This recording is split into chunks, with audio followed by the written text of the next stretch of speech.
Good day, sir. So I'm Mark Libingo, Best in the 3 Section Betelgeuse. So for the date for today is October 18, 2023. And for my Week 10 Formative Assessment 3, identify and explain the characteristics of each type of sailing. So my answer is plain sailing is a basic method of navigation used at sea, characterized by several key features. First, it assumes that the earth flat and does not account for the curvature of the earth.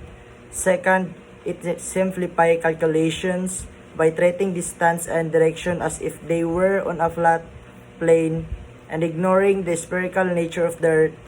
And finally, it is suitable for short voyage or coastal navigation but becomes less accurate for longer distance due to its failure to consider the earth's curvature.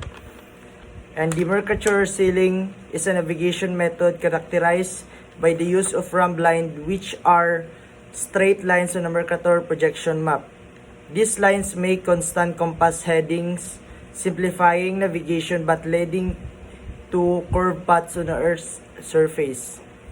While Mercator charts are useful for navigation near the equator, they distort the size and shape of land masses as one moves for navigation toward the poles and making them less suitable for high latitude navigation.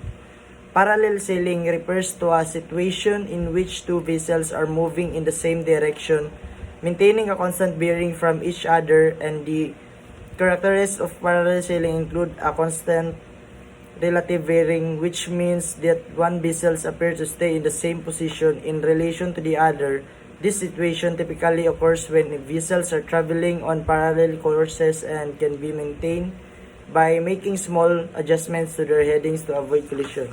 So that's all for my task in Week 10 Formative Assessment, sir. Thank you.